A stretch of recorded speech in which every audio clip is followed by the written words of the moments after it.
Good evening and welcome. It's always nice to see a room full of parents and students. Welcome to this meeting of the Board of Education, January 10th.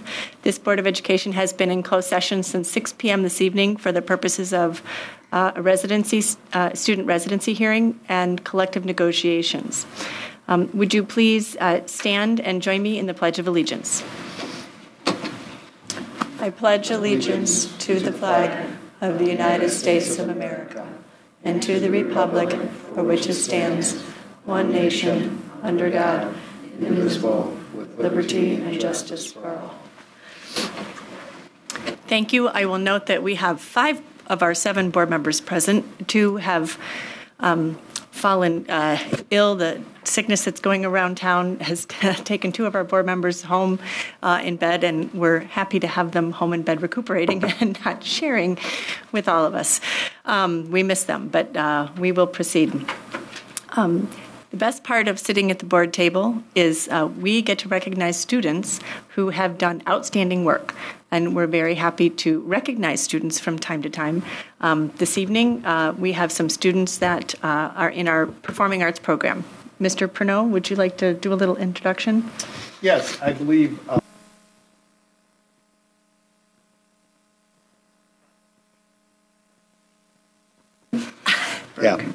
Mr. Berg is here, and he has come forward for the middle school students who have some outstanding musical achievement awards. Congratulations, students. Mr. Berg, I'm going to call on you, and you can fill in and declare the proclamation that you. Sorry. Oh, that's okay.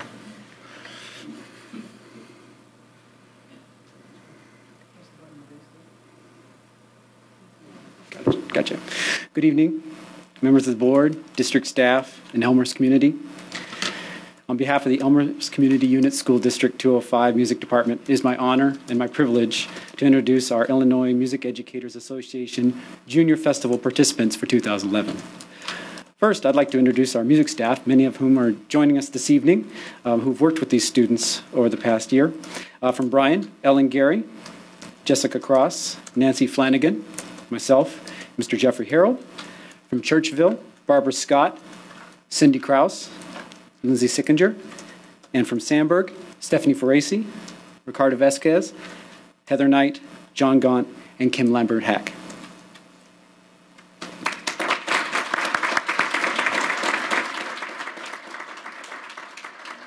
Each year, the Illinois Music Educators Association hosts the Junior Festival event for middle school students who excel in woodwinds, brass, percussion, and string instruments, and voice.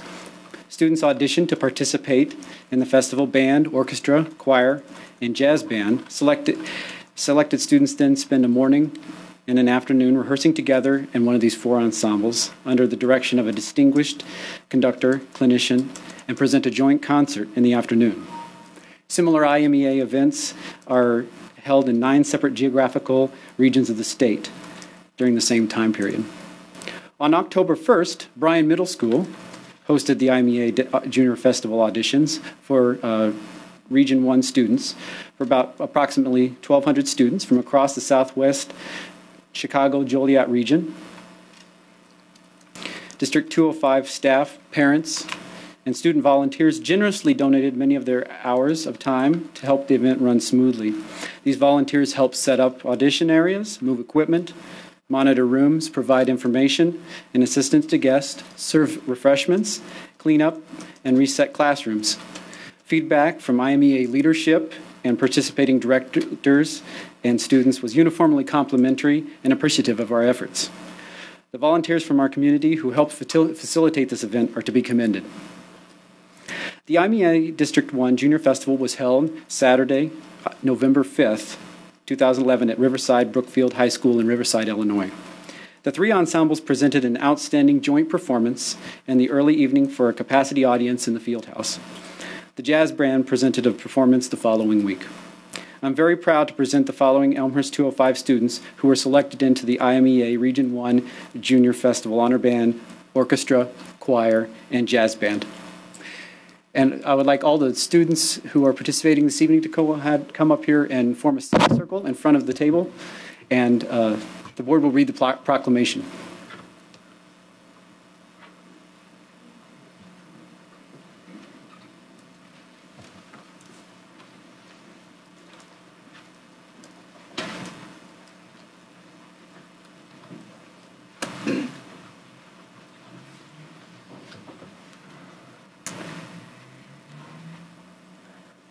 What a great group of students we have in front of us. First of all, I want to congratulate Mr. Berg and the entire team of that we have, large team that is helping deliver excellent instruction and coaching and experiences for our young middle school students.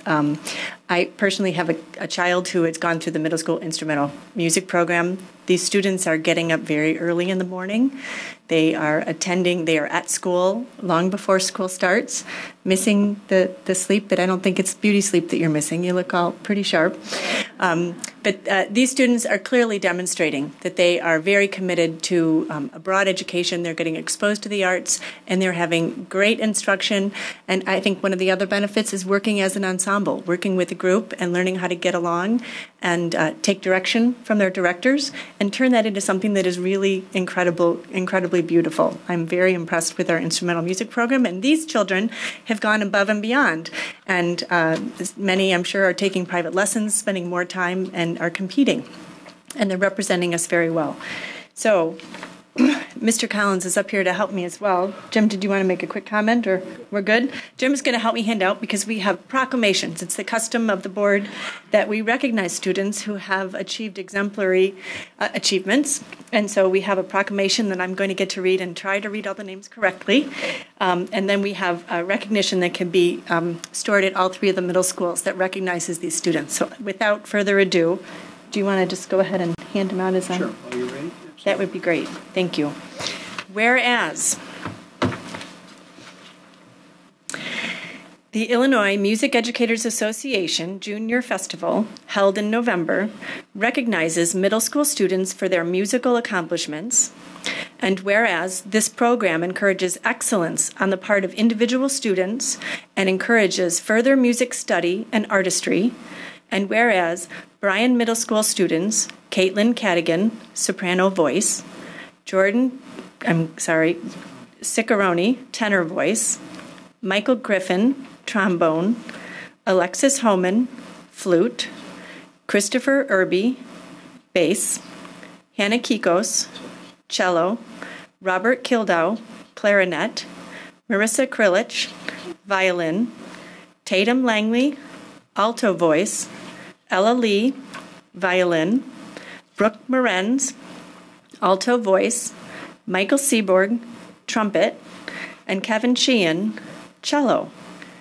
And whereas Churchville Middle School students, Kristen Drost, soprano voice, Andrew French, bass, Caroline Stasica, violin, and Brian Strock, French horn.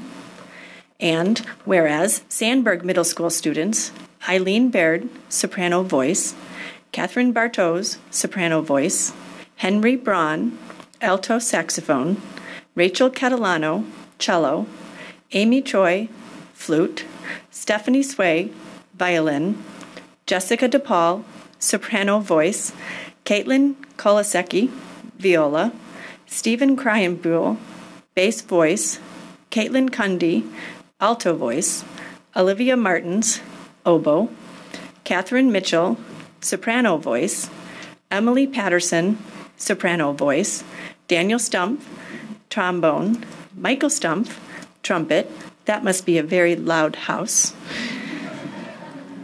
Benton Udenberg, tuba, and Leah Widmeyer, violin, were selected to play in an honor ensemble along with some of the most accomplished student musicians in the region. And whereas Churchville Middle School student Andrew French on the bass was also selected to play in the Jazz Festival, held 1 week later on November 12th. And whereas these accomplishments bring pride and prestige to Bryan, Churchville, and Sandburg Middle Schools, to District 205, and to the community. Now, therefore, be it resolved that the Board of Education and Administration of Elmhurst Community Unit School District 205 express congratulations to these students, their parents, and their teachers for this outstanding accomplishment.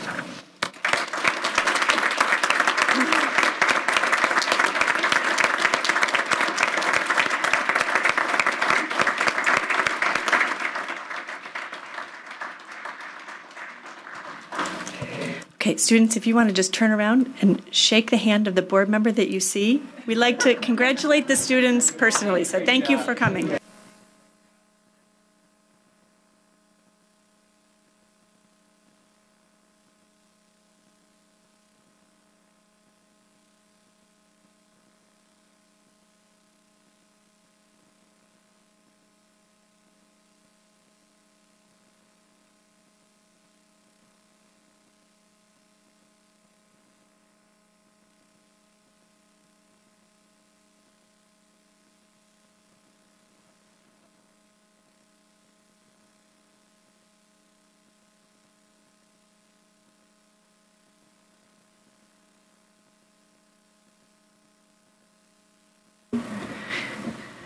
Thank you and congratulations again to all of our students and parents.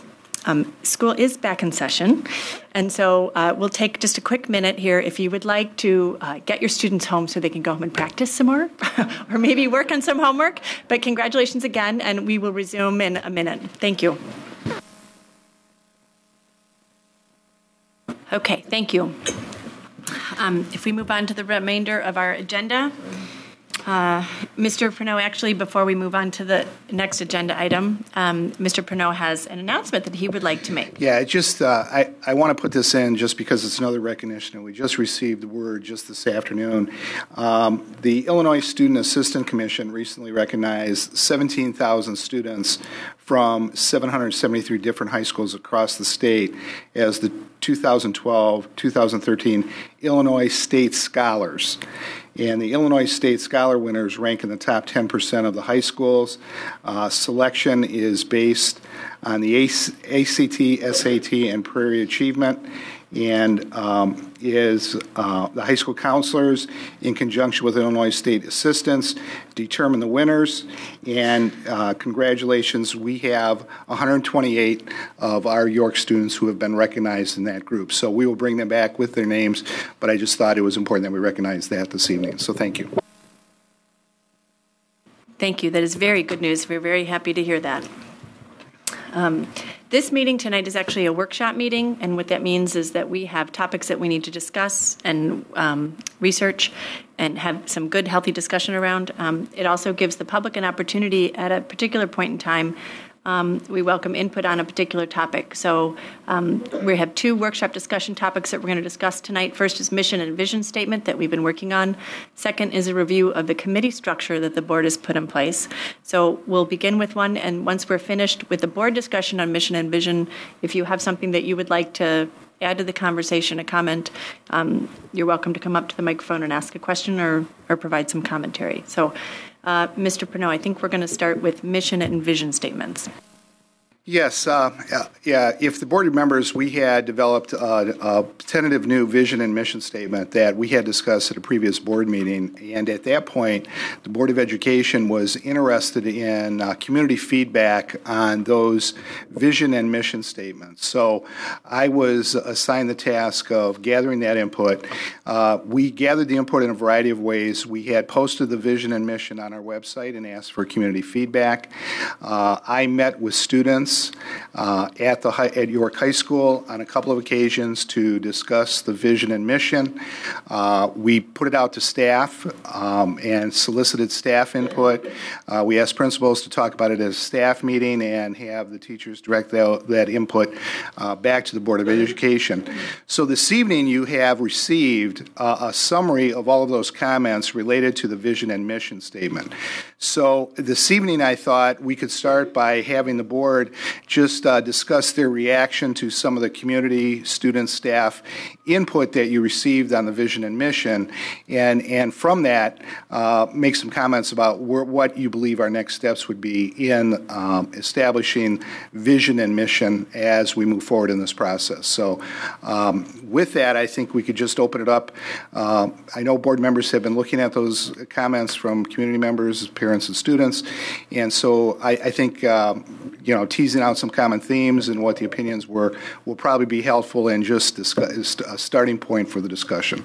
So with that, I'll open up to board members. And then we think the results of this kind of discussion would go back to the Board Improvement Committee for further work, right? Yes. Okay, so anybody like to start?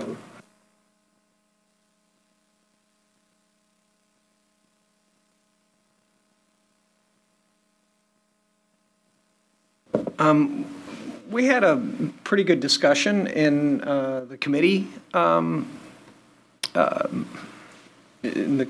about this, and there seemed to be a feeling that the one consensus was that we shouldn't rush this thing and that we should take the time necessary to do it right, because it is foundational to the to the whole strategic planning process. There seems to be a difference of opinion from what I can see in the comments, that the whole concept of achieving beyond your dreams seems to, from my opinion, provide the biggest basis for comment. And there seems to be two schools of thought, people saying we should stay away from that, and people that say it's a good course, maybe we should adjust it up or down to give it a little more connection to the ground. So we've talked about it enough. I'd like to hear some of the response of the non-committee members to add that into the mix.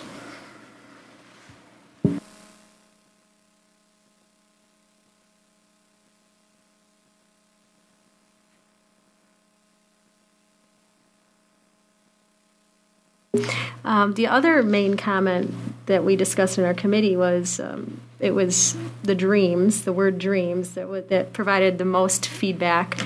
And then the other part that provided the most feedback from the community was about being a national leader. And it seemed like there were more people than not. I mean, we got 18 responses back, so we're talking about, N equals 18. But more so than not, that was not something that people really like to say. We should have it be about students' growth, student achievement, and if we do things right, then being a national leader will take care of itself. So that was something that I noticed right away from the comments. Chris? Yeah, I mean, I too drew out dreams and national leaders being the two hot button areas. I think the feedback was great. I'm glad the public took the time to give it to us. I think that understanding why we're doing this is important. I think we got a few of you guys are spending a bunch of time, not sure how this fits. But if you're going to do it, this is how we're going to do it. But I think understanding the connection between this and then the next level of work we're doing around strategy, goals, objectives, and things like that. I think when you talk about what dreams mean, we can wordsmith this. But when we talk about dreams and empowerment and some of the other things that are in here, those start to be more defined. And I think that the comments will help us when we get to that level, more defined when we talk about our goals and objectives. And the more concrete, the more specific, they give more meaning to some of the terms that may have multiple connotations when you're reading them. So I think that I think that we're not that far apart on kind of what we're trying to say. The specifics are what we're getting kind of caught up in, and I'm comfortable with however we want to wordsmith this. I'm focused on then how we then turn this into concrete goals and objectives that we can start pursuing, and I think that that's where some of the definition will come in. Maybe it'll make more sense in that context when we get to that point.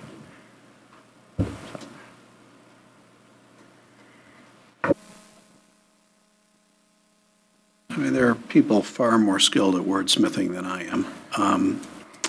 I guess my suggestion is we have that discussion within your committee and see if we can incorporate the suggestions. I mean, one suggestion that stood out to me is that within this statement, we say we want to be a national leader in education. And I think somebody pointed out that we're not a statewide leader in education. So, that's a good point. But nevertheless, I mean, I think these are aspirational statements. And they should help our staff and our board with direction when we have a decision to make about two courses of action, which one will lead us to becoming a leader in education, whether that's nationally or it's statewide. Maybe we can maybe we can tone that aspiration down a little bit, revise it once we achieve what we come up with and go from there. Yeah, I just had a question too, just past history. It's too bad Susan can't be here, but national leaders in our current vision statement. Elmhurst Community Unit School District 205 will be a national leader in educating children, and then it goes on about 3 more lines. So that's in our current vision. Is there, maybe we should, bring this up in the next committee meeting with Susan there, what was the history there? How did that become part of the vision back in, I think this was 07 or 08? Yeah, I was attending board meetings, but it was honestly, most of this was facilitated by an outside firm that did all this. So I was sitting in the audience watching proceedings, and now I'm on the other side of the table, but I can't recall. We would have to go back to Susan. It was the strategic plan, the whole thing was put together by ECRA in 08, and it was adopted in December of 08. So I did have a couple of things that were themes that I kind of teased out from the comments that we did receive. I agree, concur with the national leader part. It wasn't very popular. And I think I agree and I understand the sentiment that we're not setting out to be a national leader. That's not really our goal. Our goal is to help our students be very successful, and that will follow, hopefully, if we do things very well. The couple of things that I noted that might not have been everybody, but there were a couple of references to, they appreciated it, the inclusion of character and citizenry and social responsibility, kind of the whole child aspect, which I kind of like as well. The dreams was not so popular, and I kind of have a problem with defining the dreams too. The thing that I thought was, one thing that I really enjoyed was the mom rule. If have your mom read it and see if your mom reads it. If your mom, who's not grossly engaged in the education world, and if you can hand it to your mom. Or my daughter said, let me read it, and I'm not really sure I understand what all this means, a student. So I think, whatever the final product is, if it can pass the mom test and the student test, I think that's something that is a good way to give some perspective to it. And then finally, the thing that I struggled with was, what is our focus? Is it student-focused? Is it employee-focused? Is it taxpayer-focused? Because I don't know that we did receive one comment that said, I'm not sure that this reflects, what I'm looking for as a taxpayer living in this community that I would like to see. So I think just defining our audience for the vision and the mission, and having it be child-centered, or having it be as a governmental entity in which every citizen contributes, and we work with our raw materials and we produce, hopefully, well-educated, engaged citizens. So just kind of from a little bit, what view? Does it pass muster, and is it something that everybody, all of our audiences, could find some connection with? I thought that was an interesting way to look at it. Yeah, I guess a common theme that I read in a lot of the public comment is that I also like the mom rule a lot. And I think if you combine the mom rule and the T-shirt rule, you'll that if you're wearing it on a T-shirt and you walk past mom, she understands what your vision is, because it's not so complex because you can fit it on a T-shirt. That I think Mr. Pernod's former district had something that passed that rule, frankly. It was catchy, it was clear, and it was very simple. So maybe that should be our goal, is to make it simple enough that people can remember it, and it conveys a very strong sentiment without being too wordy. So I would take that to your committee to make that your first goal. For both vision and mission. I think mission can be a little longer than vision. I mean, mission is how to get there, how you're going to achieve your vision. So obviously, that's a little bit more grounded. It's a little bit more detailed. It's a little bit more concrete.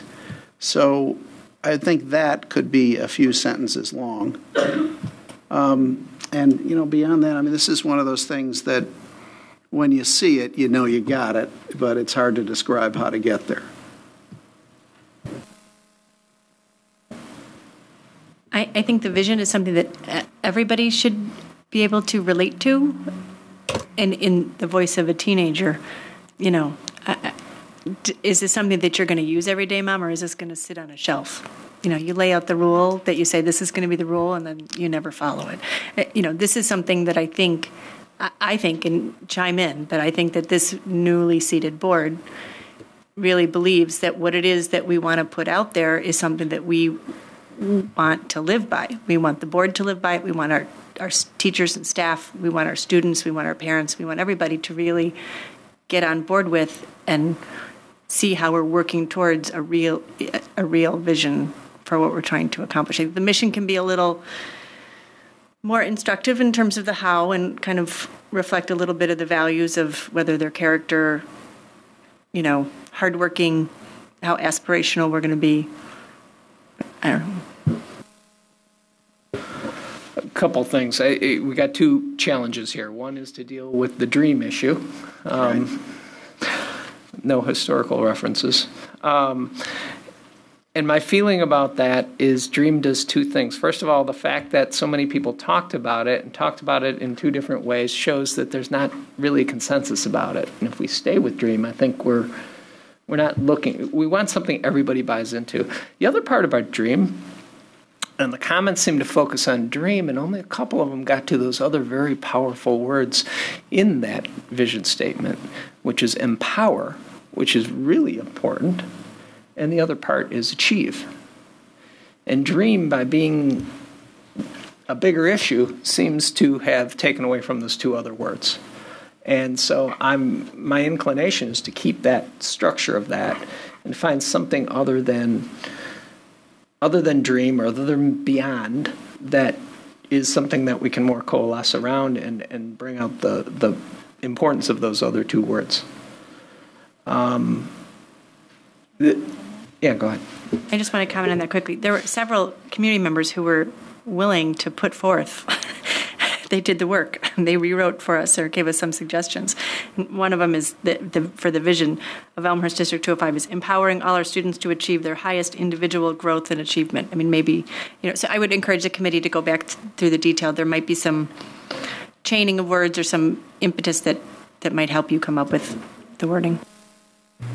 Yeah, I just have two quick things. One is I think it should be catchy, like what you just said. I like all those words, but it's not a real catchy phrase. The other thing, too, is if we're going to live with these statements and really use them, not put them on a shelf, then we do need to slow down a little bit because we're going to have our district performance indicators finalized in June. And we need to connect our mission and vision with those district performance indicators. So in order to have the mission and vision be used, then the indicators need to be finalized. Can your committee take the suggestions that we have received from the community, come up with some maybe multiple choice options? But again, I keep going to Mr. Pernod's old district that I think I can pretty much recite that your old vision statement or mission statement to within a few words, and I can't even recite what our old one is. So the idea of being repetitive, let's call it catchy, easy to remember, but clear in the statement, is ever so important, because if you can't remember it, you can't live up to it. I can't remember his. Is it a college? I believe it's college ready, career ready, life ready. So, I'd say that conveys a strong, simple message.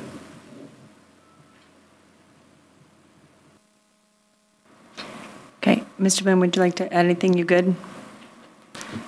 Yeah, I'm thinking out loud, and the question, you're talking about performance indicators, but there's a bunch of stuff going on. We're trying to run it in parallel, and I'm trying to think about, this really comes to life for me again in the objectives and the goals that we're going to set for the district, and that's going to be an exercise we're going to do in, I think, June. And my question is should we keep pushing this along, but should we be thinking about this as a package when it comes out, where we finalize the mission, the vision, but we also have the goals and objectives next to it, so that there's some, more definition, where then when we communicate this, it becomes, much more readily understood. And I don't know whether that's the right answer or not. I'm just, as I'm hearing all these things moving around, the understanding in the context of all these things fitting together is really where it comes from. So I'd throw that out there. From your experience, I mean, is how important do you think the timing is? Should we attempt to have a timeline where we roll this all out together, or is that less important? I think there's benefits to both. I think in the fact that we're struggling a little bit to come up with a vision and mission, it might be a positive to wait a while and see, as we develop district performance indicators and it's more defined as to the strategic plan and what is going to be in there, to then come back and review vision and mission in relation to that and where you are.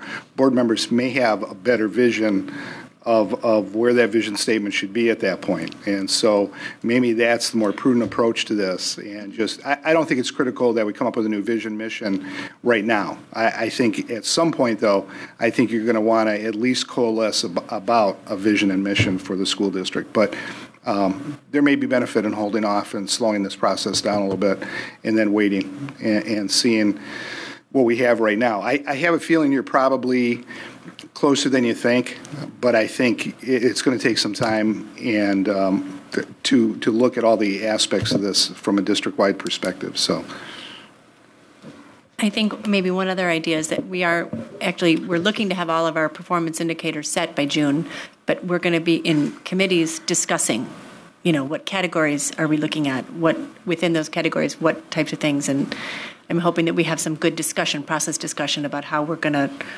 assimilate around what we think are core things that we want to measure and monitor. So I think, don't want to put it on the back burner and not think about it, but I think it's thinking about it and including it as part of the discussion in our committees as we're talking about performance indicators and curriculum in all the different areas. So, I think that could help us narrow it down as well.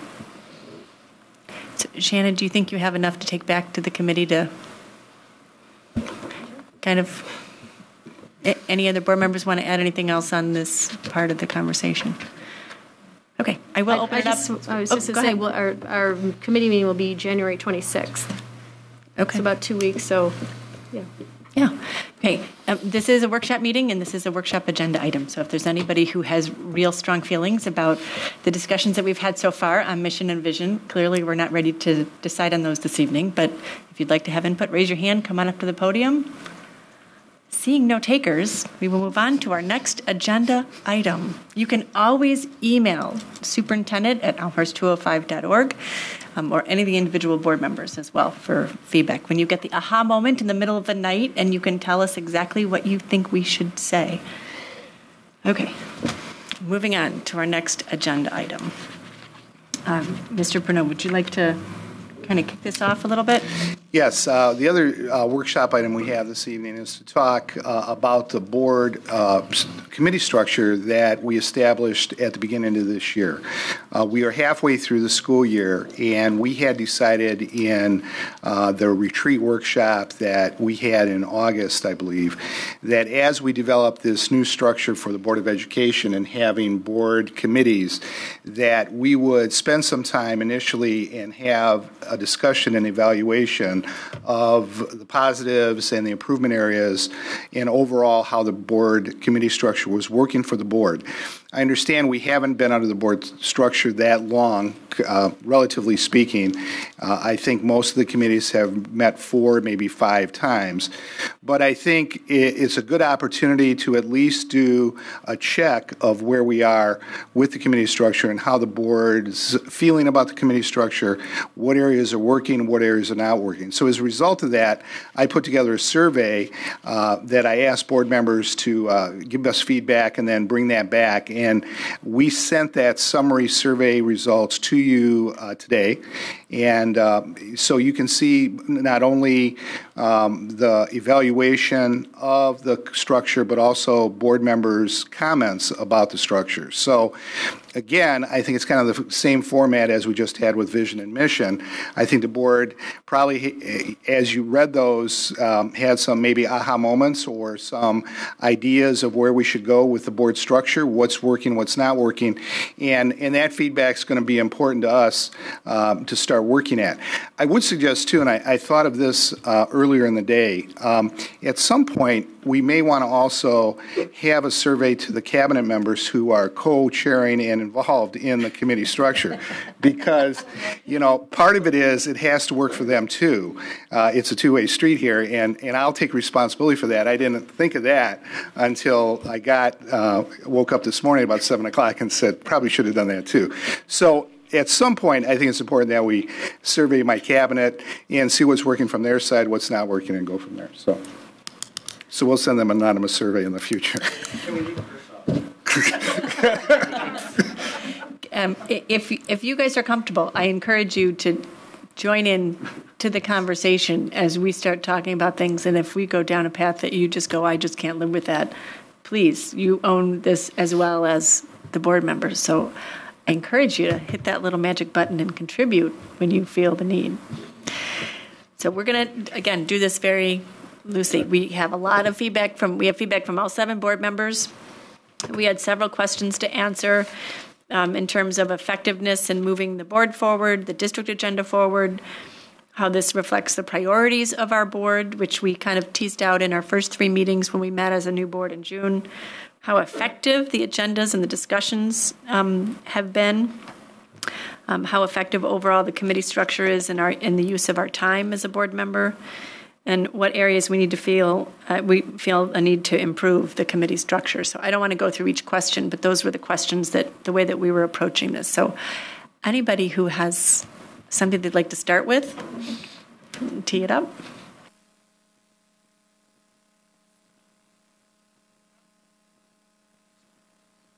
I'll start this time. There were some great comments in there. I personally am very happy with the structure. I think it leverages our group. I think we've had a lot to do. I think one of the comments made too is that we're all new and necessarily we're probably front-end loading a lot of the work here because there's a lot of foundational work that we have to do in establishing, but also kind of clearing the backlog stuff. But a couple of comments on my side. One, I view this. Making sure we have that cabinet direction, that cabinet involvement. Hopefully what we're here to do, the ultimate ownership, I think, of progress is Dave and his cabinet, and we're here as a resource for the cabinet to, I think we started this out as being a sounding board for them as far as issues that come up and things that you want to talk about. You want to kind of preview the board on, and then some of the more administrative things that we want to knock off in committee so that we can spend more strategic time at the board table. But just making sure that those agendas are driven equally by the cabinet as by us. I think we get a lot of inbound. We get a lot of ideas. We wake up at 2 a.m. with flashes of brilliance, and we throw those onto a sheet. But we want to make sure. I just want to make sure that the cabinet understands that. You guys were partners in this. So raise your hand and make sure that this is being effective for what you're needing it for as well. Second, I think most of the comments come around kind of that committee to board table link. And, we're new. We're figuring this out. And I think that what we talked about, and I like the agenda the way it's structured today, where each board committee kind of has a slot. We don't mean to rehash everything at the board table, but given an opportunity to give a preamble, a brief overview of what it was, some of the rationale, some of the things that were discussed, kind of the executive summary of kind of what went on when it comes to a recommendation that's coming into the board. The other part of that, too, is I think there was a suggestion for kind of a dashboard or issues list or kind of what are the 5 to 7 key things. Well, on our committee, it's probably 28, but that we're working on, so that there's a quick the other board members can look and say, if they get a question about something, say, yeah, that committee, it is on their agenda. They are looking at it. I feel comfortable that it's not getting lost. It's not falling through the cracks. And if they want more information, they can pick up the phone and call one of us. But I think that's an interesting kind of dashboard. Is kind of what's on the plate. The other piece of that too, though, is making sure that all the discussions are in committee. That feeling that when we sit down at the table, everybody brings what they want to talk about, and it's a free. It's not. Think about politically correct way to say it, but no sidebars and none of the other stuff that's going on with the administration. I mean, in that. It is about us. If we've got an issue, bringing this in front of. I mean, these aren't single individual agendas. I mean, I don't. I've had this conversation with a number of folks that have asked for. Will you go talk to Charles about something? And I said, well, no, that's not. I'm not talking. That's a curriculum committee issue. That's an issue that should be discussed within that committee. I'm not going to put anything on Charles's plate that the committee isn't, governing kind of what that is, and so just making sure that we adhere to kind of that discipline. And then the last piece was just a suggestion. I would advocate 2-year terms. Just kind of even with the board election cycle, because I just think I'm looking at what we've done so far this year, and granted it's a first year and it's a tough year, but I think to be effective, I mean, you're just getting up the curve and up to speed on kind of what's going on. You're starting to get into a rhythm with the administration. I think 1 year is too short, and I think that with each seating of a new board would probably be the best way to reconfigure a committee. Or take a look at reconfiguring a committee at that time. So that would be my only other suggestion.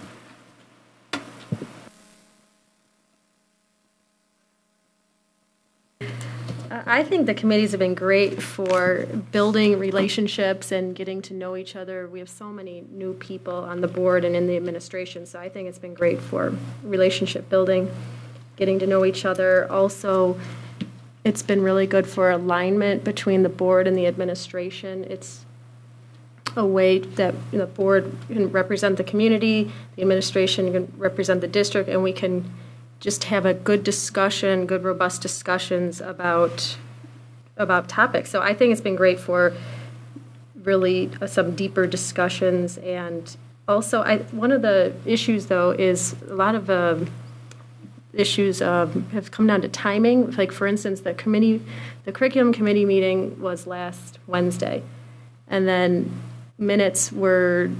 draft minutes were put out Monday morning, so then some of the board members don't get to see those draft minutes, and now here we are at a board meeting Tuesday night, and then the attachments to those minutes are not posted yet. So it's a timing thing too, like when the committee meeting is so close to a board meeting. So I guess we need to do a better job at the board meeting, just maybe taking a little more time to go through the draft minutes, even if they're not approved, just to bring all the board members up to speed. The other thing, I think that's it for now. I'm sure I'll think of more as you. I agree with you, Shannon. Having the committee reports even if they're just draft, on the agenda is really helpful. Posted. And it gives you that weekend beforehand to look at them, to look at other things, just, figure out what kind of... Even the committee didn't get them till Monday morning. Right. So we'll just... Dave, can we post draft minutes for the whole board? Yeah, depending on how much time we have between the committee meeting and when we have to post, because we have to usually post those minutes by Friday to make it effective. If you're saying you need those by the weekend, if I have a Thursday committee meeting, then we'll just have to get the word out. Minutes have to be put together and done. The other problem is the minutes are being taken by the administration. So we're going to have to carve out some time to be able to do that. And I'm not sure with some of the schedules for cabinet members that might not be always possible given some of their other responsibilities and duties that they have, especially, again, if you have a Thursday night meeting, to get that out if there's a board meeting that next week. But we can certainly look at how we can speed up that process and maybe look at how we schedule those committee meetings so there is some time between when the committee meets and when the upcoming board meeting is coming. That maybe should be a factor that we look at. I will. Insert. Oh, pressed the wrong button. It was the priority button. I never knew that existed. I guess I was saying this was a priority. Sorry about that. When you do that, the volume goes up about 10 notches, too. So I'm sorry. I'll never do it again.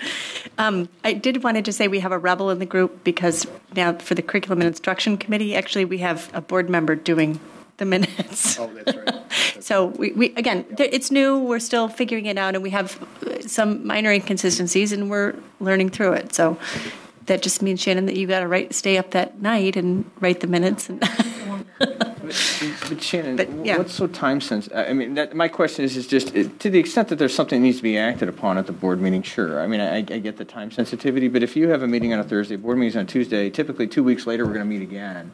Does it just not show up on that next meeting? If there's something that we need to know, let's talk about it. But I mean, is there a reason why you need to create the accelerated deadline?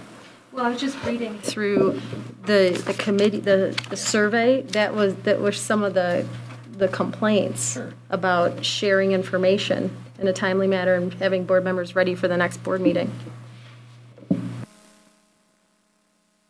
I think probably we should just stay away from Thursday committee meetings and try to get a full week in there so that we can get a tentative minutes in on the agenda. That would be an important thing to me. I don't want to change the topic. Maybe I do. But the thing that was attractive to me in the committee structure is the opportunity to have the public closer to the process of creating these ideas as opposed to coming to the board meeting and seeing them happen at the end. That being said, we have not had the public attendance, at least on the two committees I sit on, nor participation. One of the things I understood we were going to do is afford a little more participation of, the public and staff. Well, staff obviously has been a lot more participation, but the public has not attended. So I guess I'd kind of like to throw it out there to the public to please come to our committee meetings. Please, this is your opportunity to give your input. Am I speaking out of turn? I thought that's one of the things that we were trying to accomplish with the committee structure. But I would like to see that happen. We did actually have community members come to a couple of the curriculum meetings. I think, honestly, John, I think this is an education thing. I think not everybody is aware that not everybody watches us quite as closely as we might like to believe from time to time. But I think it's kind of an education thing. And I also think we kind of started the committees, over summer break, and it wasn't established in our April meeting where we say, here's the meeting dates for the rest of the year.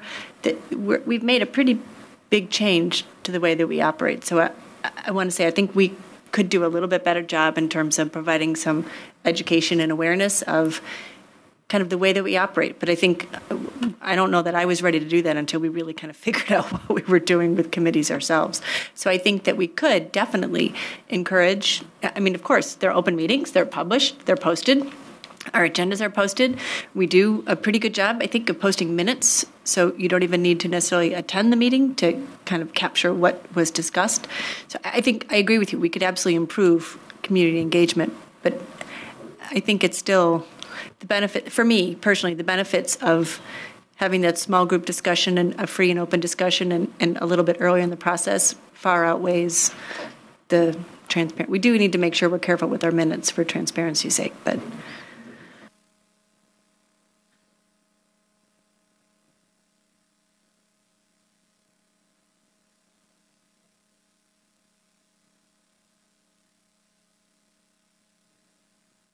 to kind of take this to at a high level, before I ran for the Board of Education, if you were to ask me, what does the Board of Education do? I would have described to you exactly what we're doing in these committee meetings. We are bringing the community's values as elected representatives to our school administration. And we are linked more tightly than my observation in any point in history in the Elmhurst schools. The board is linked more tightly to the administration than ever before. And I think we've all said we have a lot of operational issues since this is a new practice for the board. I'm kind of curious from the administration's point of view is where do you see the value proposition between understanding what we as kind of the community representatives want versus getting in your way of achieving progress?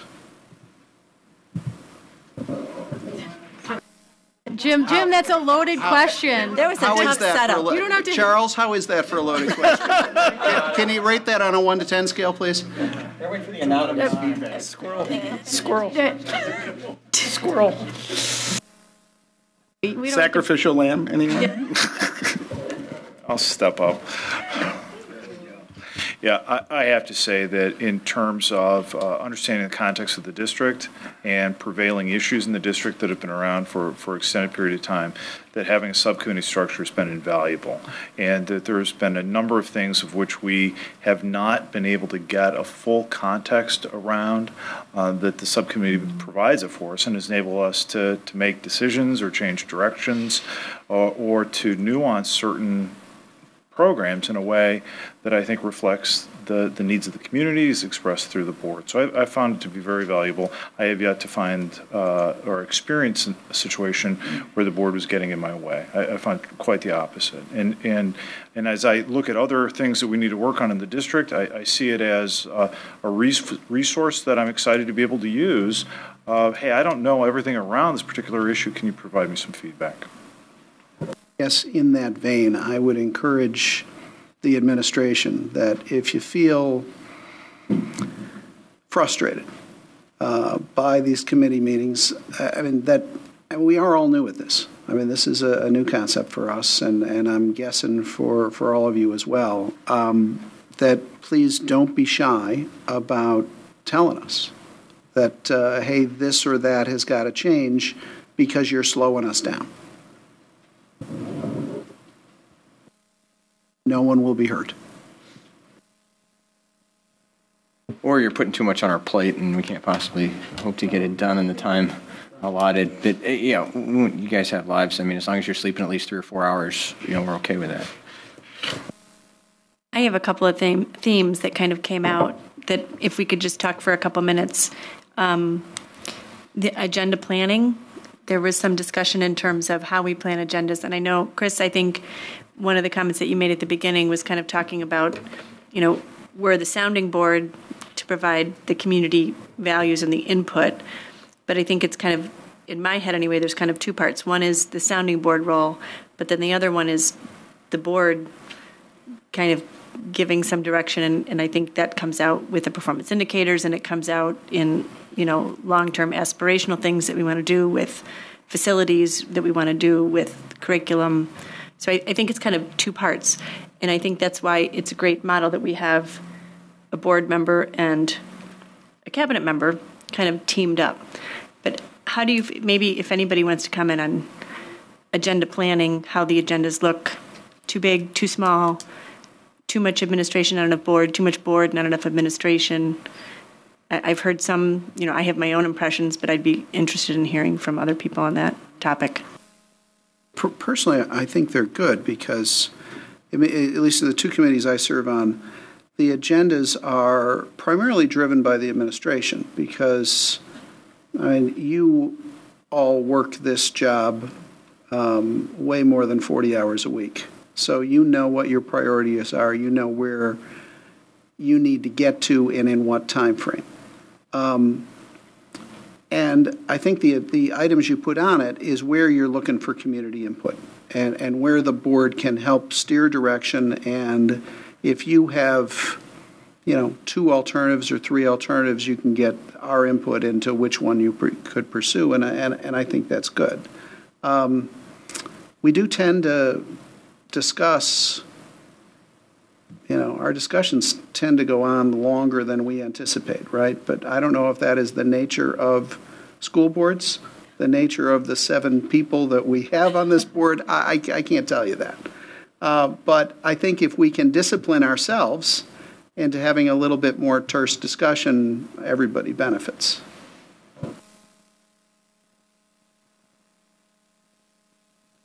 I have a crazy idea. and this is something that from my old business days, is that we estimate time. So when we put it on an agenda, we estimate that we're going to spend 30 minutes, and we kind of just toss it out there and say, here, we've got 6 things on the agenda, or we've got 4 things on the agenda. This is a 10-minute update. This is a 30-minute, this is a discussion, or characterize the agenda items differently. This is an update where it's the administrator providing information, or this is something that we expect to get into the meat of it to figure it out. Just as an idea. I think for me personally, even looking at our board agendas, it's always more helpful to have more information about what the intention is for having that item on the agenda. Is this something where we're looking just for some general direction? Do we need a decision? If we need a decision, when do we need a decision? Those are some things that have been tossing around in my head.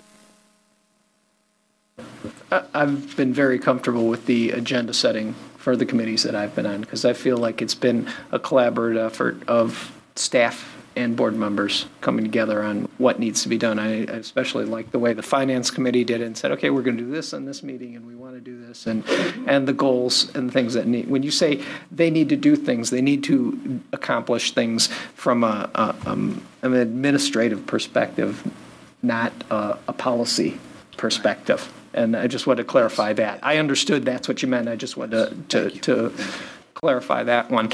But I'm very comfortable with that.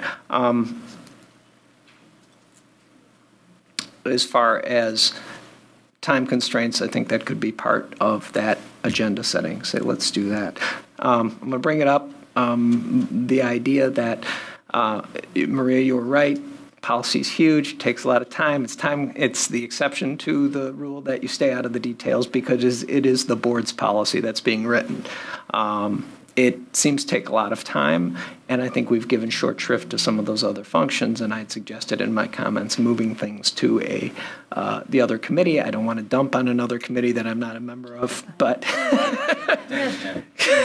but the idea is, but I thought my other point there was it really ties in well to this performance indicators function, in that you're reviewing it from all levels. And I don't know if that's a better idea to intentionally keep those 2 items separate, in separate roles, or to bring them together because, there's a whole unity of purpose there that gets addressed. I don't know. I'm just wondering what your committee thinks now that I threw it out there. I can only speak for myself. I don't want to speak for my performance management committee members. They can speak for, actually Karen is not here, and she's the chair of the committee that you're talking about. And so I think before we would make a recommendation and make a change, I think Karen should be involved in that discussion as well. Policy is huge. For the 2 years that I was policy chair, we were rewriting the policy manual, and it never really goes away. And I will also say, with the new administration and a new cabinet, there's a lot of policy discussions that take place and policy interpretation. And I think it's still a workload, but I think it probably will taper off. My projection could be totally wrong.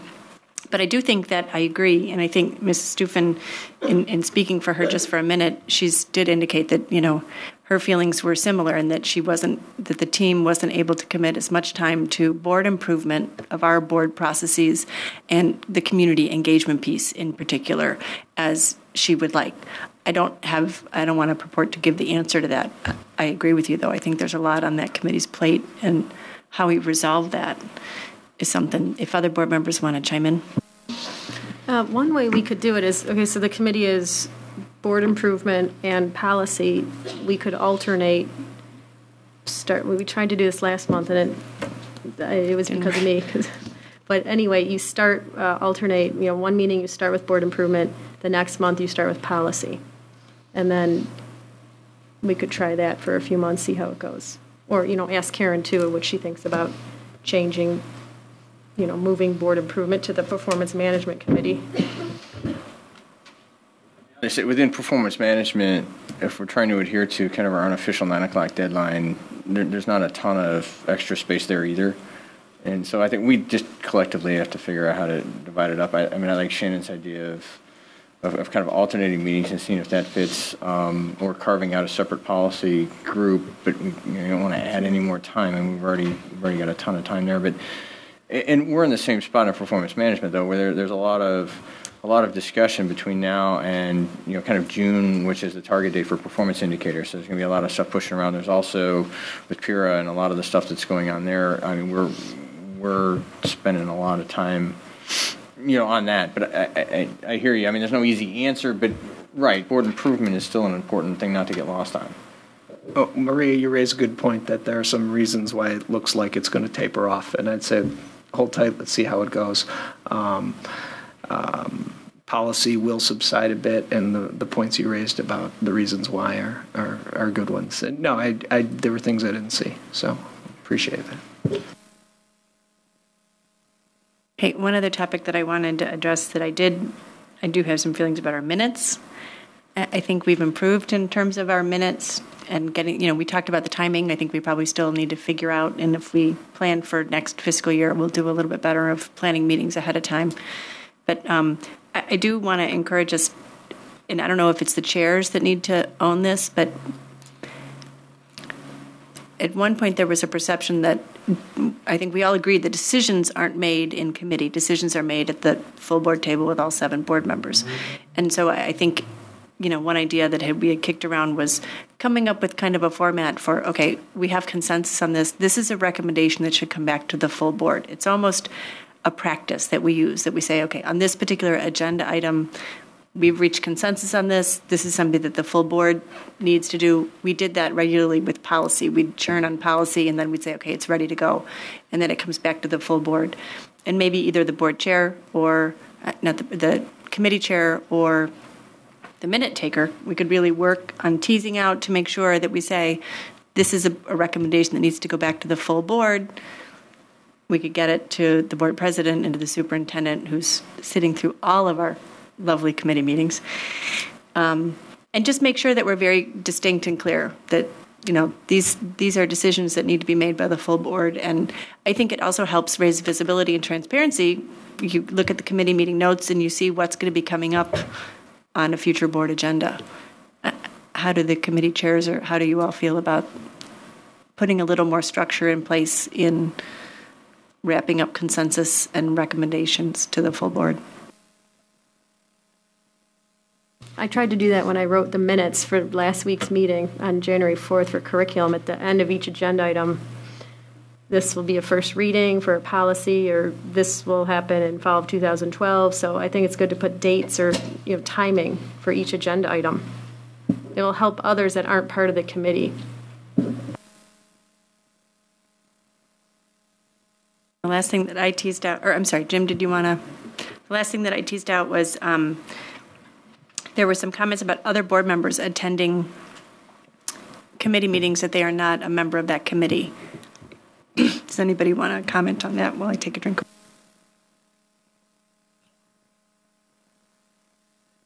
Anybody mind when others? Yeah, no, I think that's the point. I mean, if you want to take another evening and spend it with us, we're more than happy to have you. Except if too many board members then start going to the meetings, which I guess it won't happen because there's just so many meetings. Right. I mean, that was a concern that David pointed out. We don't want to get into a point where we're having committees of the whole, within committees. But I mean, my 2 cents is, if you want to come join us, please do. Okay. Seeing as this is, are there any other questions, comments on committees? We're thumbs up. We're feeling pretty good. We're still learning, improving. Sorry. If any members of the public would like to come up, I have a question. Jan, do you want to come up? Questions or comments about the committee structure?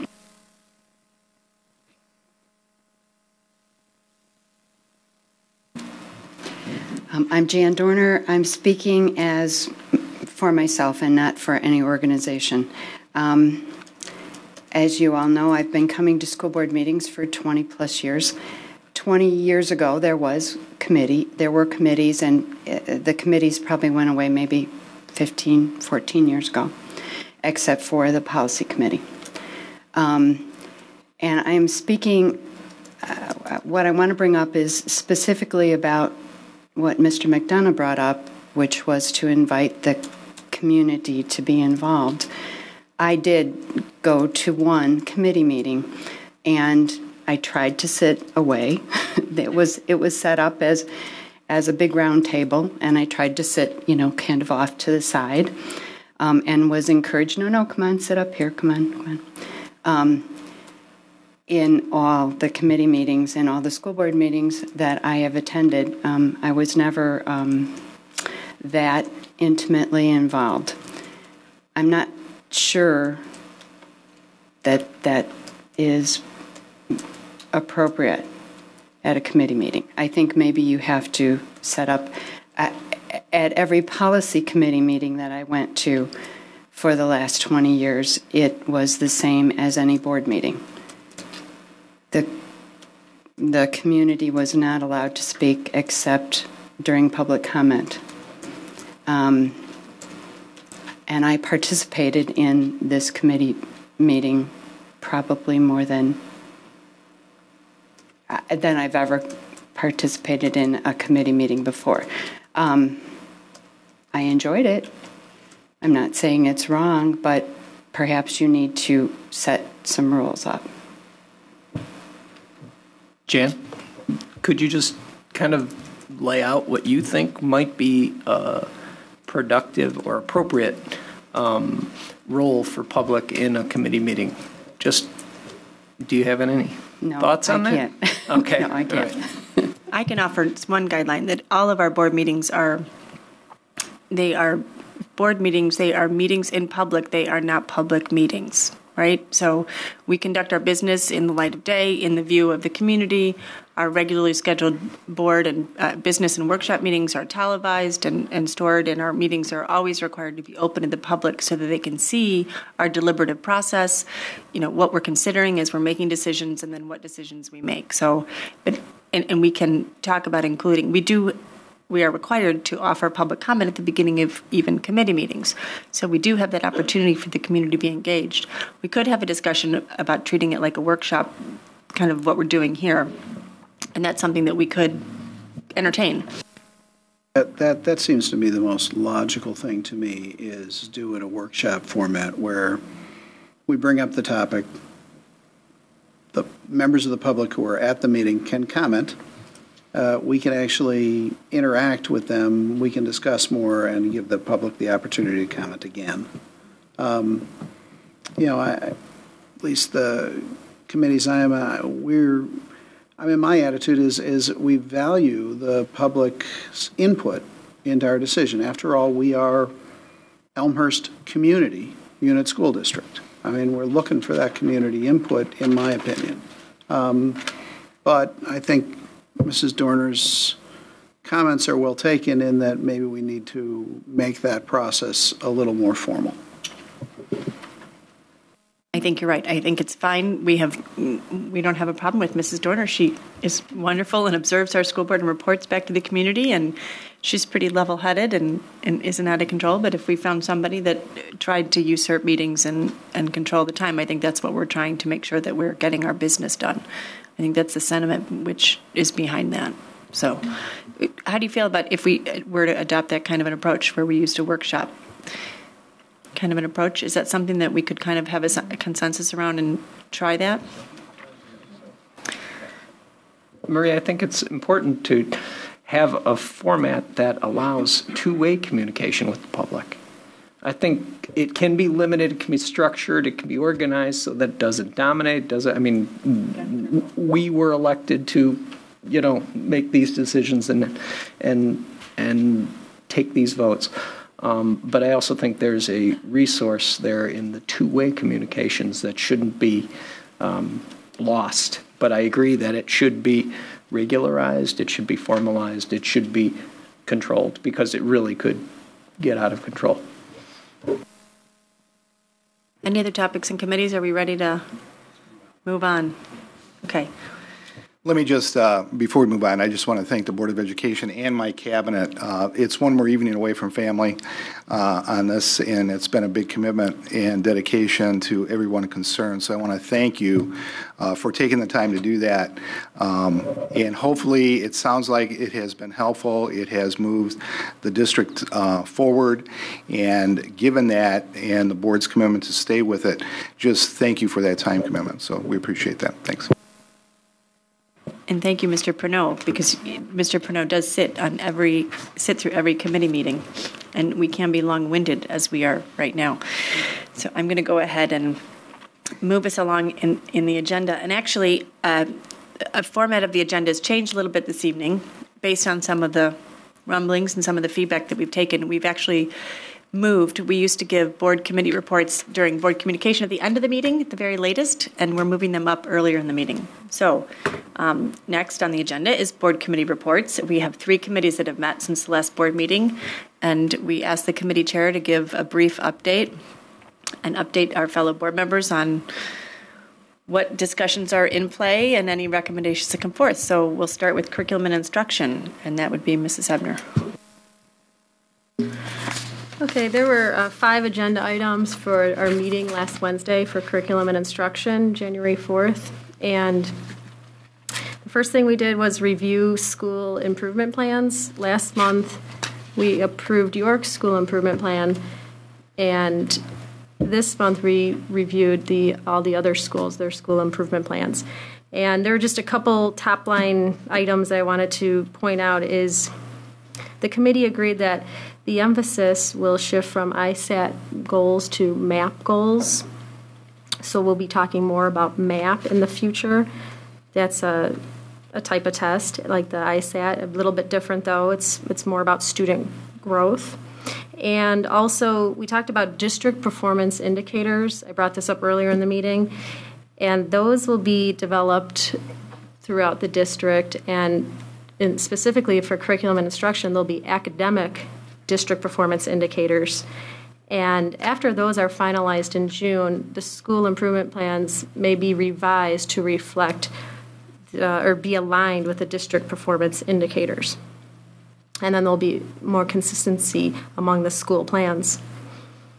The other agenda item we reviewed is policy 6300. That's coming up later in the agenda. So I'm not going to say much about that, but there's 3 things and maybe Charles, you can chime in too. We talked about science requirement, computer literacy requirement, and reducing our elective requirement. And we're going to hold on those 3 items. If you want to say something, feel free. Would you like to, or? I think we thought that those were both ideas that needed more study, and we wanted to emphasize, we believe there's a strong need in the district for high-quality planning to ensure quality implementation. We wanted to make sure we covered our bases. Right. Okay. So those 3 items we're going to do some more planning around, and then the revised policy on the agenda are for 4 other items about attaining junior status, attaining senior status, and removing the service learning requirement from policy. We also talked about class sizes. It was just a basic discussion of where we are with class sizes, what our targets are based on budget reductions last year, and just talked about the pros and cons of higher class sizes versus lower class sizes. So there was really no recommendation at this time for the full board regarding class size. I think that's going to be an ongoing discussion. And also the administration will analyze, it's ongoing. They'll be analyzing staffing at the high school level in core and elective classes. And it was just a nice discussion about, what the district thinks and board thinks about class sizes with no recommendation yet. And then, Charles, you gave a curriculum and instruction update. And if you just want to give a couple of top line, or I can go through it, that's fine too. Me? Okay. Yeah. We talked about, summer school planning is underway. The Institute Day is next Tuesday. And ISAT testing preparation is underway. So it's just kind of Charles's main priorities for now. And I already mentioned these district performance indicators. It's really how we're going to measure ourselves, and they'll be academic in the curriculum committee, and as I said, there'll be a rough draft for in March and then finalized in June. It's really, okay, so how do we measure ourselves? That's the indicator, and we'll figure out where we're at, our benchmark, where we want to be is our benchmark, and then set goals to meet our benchmark where we want to be. So that's all in the works right now, and you'll be getting more information on that as the months go on. And that was it. Does anybody have any questions for curriculum? Okay, Shannon, you're going to get the microphone again. Mrs. Stufen is home this evening ill, so I'd asked Mrs. Ebner to give us the Board Improvement Policy Committee update. Okay, this one's going to be really fast because most of our meeting on December 21st was for policy, and those are on the agenda today. So I don't need to say much about policy. There were just a few other items we discussed at that meeting on the 21st. Our PTA Community Forum, that was November 1st. We received questions from the community, and Malia Smith has answers to all those questions that are posted on our website. And we also talked about our vision and mission statements, and that's why that item came to the full board meeting today. So I don't need to review that again.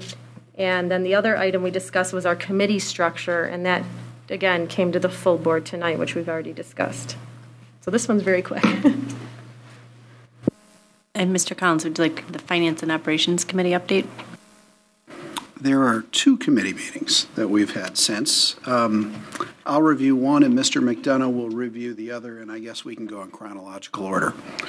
The first was November 28th at Lincoln Elementary School, and let me preface this by giving a little background. About 11 months ago, the previous board heard a 10-year facilities plan, which involved a plan to invest about $4 million in Lincoln School's structure and particularly its building envelope over the next 10 years.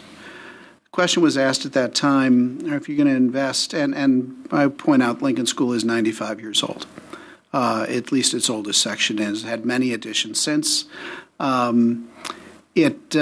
Accessibility is challenged in many cases, and if it were to have to stand up to today's accessibility codes, it would not fare well. It is circuitous in getting around the building.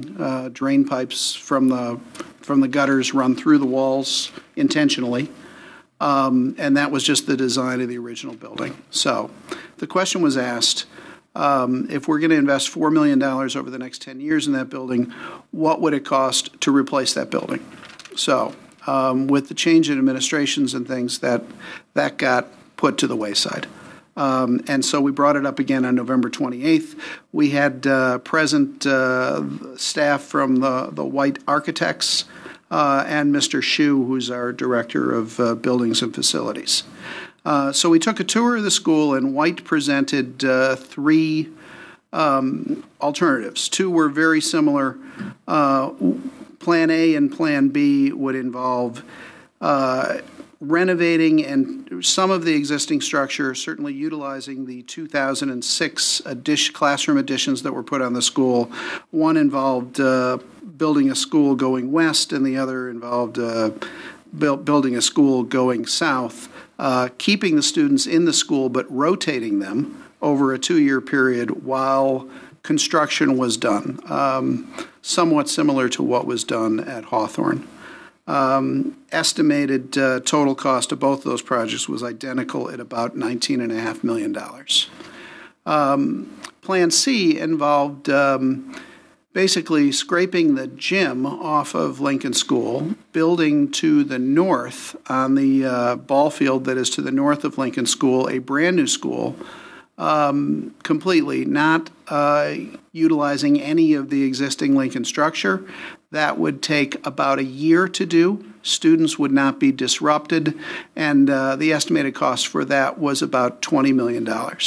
So, let me emphasize that no decisions have been made. All we're looking for is a long-term facilities plan for Lincoln School, and so that we can make a logical decision of, do we invest $4 million in that school to do the structural work needed to keep it safe and intact, or do we have a plan at some point in the future that would involve the replacement of Lincoln School and therefore investing far less in the existing structure with the idea that we reconstruct at a later date? That plan is still in process. There is no decisions to be made in terms of time frame. We're just gathering data at this point. There will be more discussions within the Finance Committee about that, and at some point in the future, we'll come to the board with the alternatives and a proposed recommendation. But that we want a plan that is well vetted, well thought out, and that's going to take a while to do. So with that, we had another Finance Committee meeting. On December 17th, City Manager Jim Grabowski and City Director of Finance Tom Trozine came to the Finance Committee to discuss a couple of issues related to tax increment financing. The first issue was the obligations of the parties and the way forward under the 2004 intergovernmental agreement between the city and the school district regarding TIF 1 and the future of TIF 1. The discussion was very open. It was direct. It was both parties expressing their understandings of the language of the document and the commitments that were in that were made in the formation of that document. It was agreed that there is an obligation for the city to pay surplus, and we were going to jointly investigate the outlines of how that will be performed and give a little bit of progress under, I believe, sections 4 and 5 provide for meetings, communications, and shared plans. What we agreed to do was to sit down and share projections and expectations further moving forward. The date for the earliest that surplus would be payable would be, I believe it's the end of 2013. Chris, was that the answer to that question? 2014. It was the 2013-2014 fiscal year of the city. Is that right?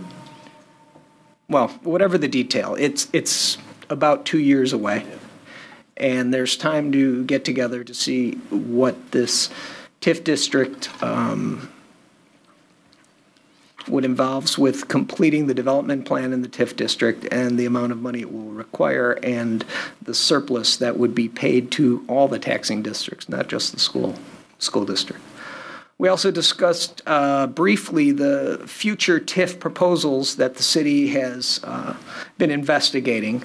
Mr. Grabowski stated that the consultant's report and recommendations will be coming in a few weeks, and that when they are introduced, it will share the report with the district, and we'll meet with the city at that time to discuss the results of that report. The discussion on that was brief in that there was not the report before us, so there was not a lot to talk about in that respect. Have I adequately captured the discussion? Is there something else you think should be added? Okay. The only thing I'll add is in the discussion around the upcoming TIF, we were able to put out on the table kind of the desire to work together in district's expectations as it pertains to what the proposal is in protecting, the taxpayers that are paying for the education in Elmhurst. And, when we're talking about, porting, and that's probably going to be an issue with this if it comes back with porting. I'm trying to think of some of the other issue that we threw out on the table. But I mean, it was a good discussion around coming to a mutually agreeable solution to this, which the city gets the economic growth, and we're representing the taxpayers that we represent. So. Right. I think we discussed alternatives to and modifications to the standard traditional TIF that would turn it into a collaborative and cooperative development idea that the district could be behind with the city.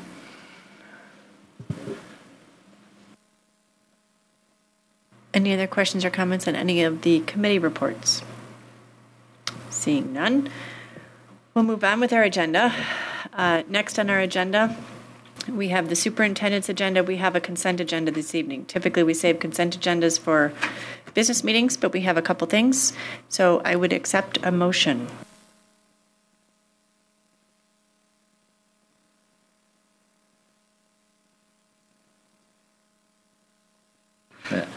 I move to accept the items on the consent agenda. Is that good enough? Thank you. The items on this evening's consent agenda are a personnel report, approval of revised policy 7:310, restrictions on publications including electronic materials, and approval of revised policy 6300, graduation requirements, first reading. These are just basic wording changes. And in the first one and in the second one, we were required by the state to identify what the definition of a junior and a senior is. And so those are just some minor wording changes that we are adopting. We are making changes to policy, so I believe that we need a voice vote because we need a majority for policy.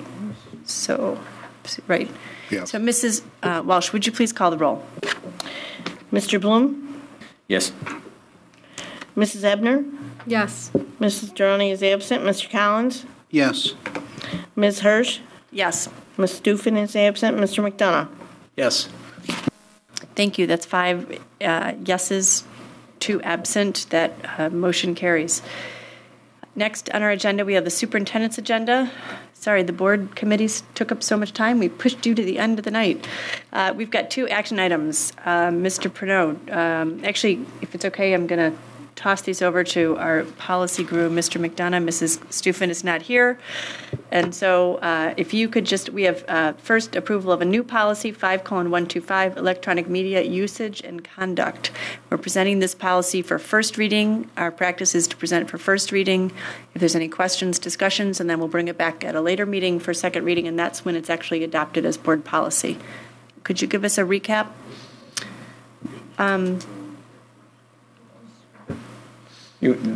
I'll take a motion. How's that? I move we approve new board policy 5:125, electronic media usage and conduct. Is there a second? Second. Thank you. Mr. McDonough, do you want to give us a recap? We subscribe to the PRESS service, part of the ISBA. I don't know what the acronym is for, but they provide updates of policy, recommended updates of policy. In this case, with the explosion of electronic media and its impact on our school environments and the education system, it was determined that a provision found in the employment section of the policy manual would be needed to govern use of electronic media in the school environment by staff. There's another provision in the education sections that deals with its role in the education process. I'm sorry, I'm going to need a little help, Dave, about the requirement that a security policy be in place for the E-rate. But is that impacted, or is that the other one? Actually, that's a different policy. Okay, yeah. I apologize. I'm sorry about that. I wasn't anticipating to speak about this, but I did help write it. But there is a need to state some parameters as to how staff would use electronic media, both for social purposes and for professional purposes. The idea that was in the original press version was to restate obligations that are stated elsewhere in the policy. We took pen to it, we simplified it, and just simply allowed it to reinforce what's already stated in these other other sections regarding professional conduct of the staff, regarding non-interference of the use of electronic media for social purposes. Was there something else that was in this? Okay, I think I pretty much covered it. Are there any questions or comments about this policy? Okay, the actual language of the policy is published on Board Docs, our document management system that we use for board meetings, so anyone is able to look at the text of this. And if there are questions or concerns or clarifications, you can feel free to contact, either email to the superintendent or send a message to the Board of Education. But this, I will go ahead and ask Mrs. Walsh to call the roll, and we will pass this for first reading tonight. Mrs. Walsh? Mr. Collins? Yes. Mr. McDonough? Yes. Ms. Ebner? Yes. Ms. Hirsch? Yes. Mr. Bloom? Yes. Mrs. Geroni and Ms. Stufen are absent. Thank you. There are 5 yeses, 2 absent. That motion carries. The second revised policy is about gifts to the district, policy 8:80. And again, Mr. McDonough, did you want to give a recap of what we're looking at in terms of this is a revision and what changes are being made here? This is an issue that arises because we're in a great place. We have a great community that has stepped up. They're caring, they're dedicated, they've shown a willingness to contribute and improve our community and the environment for our kids, our learning environment for our kids. So first let me say we're very fortunate and grateful to have received numerous donations from various organizations and other parties. Since our discussion of donations at the board meeting back on October 25th, the Committee on Board Improvement and Policy has been looking at the district policy on the acceptance of gifts by the district. We discussed not only the things that were discussed at that meeting, such as equity and correlating the policy or correlating contributions with the goals and objectives of our strategic and facilities plans, but also the wide array of issues and considerations that are in the policy manual that could possibly be impacted by donations. When we reviewed the current policy, we determined that there really wasn't anything that big that needed fixing. Just a little adjustment of the language to clarify some of the things that it said, albeit in a less succinct manner. There were some extraneous issues regarding marketing and messaging that we felt were more appropriately addressed in other places and would need more study. So we took those out and we simplified it with the view that the policy on the acceptance of gifts should conform to and promote all of the policies that define the total educational mission, not just those that we discussed on October 25th. But we did decide that, given that discussion, it was necessary to state more explicitly what the policy already said, albeit in less certain terms, that gifts accepted by the district are accepted without legal conditions. And in making those revisions, we decided that we needed to clearly state to this community our commitment that the district intends to continue its existing practice and custom that donated resources should be assigned to and used in the location for which they were intended by the donors.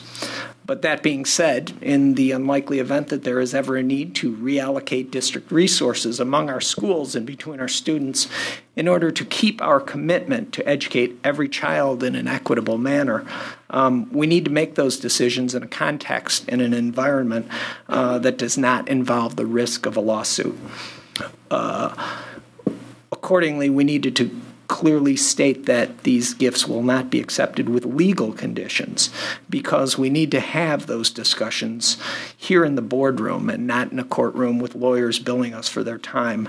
And that's just simply being a good steward of the taxpayers' property. So those were our thoughts on the gift policy. Any board member comments or questions?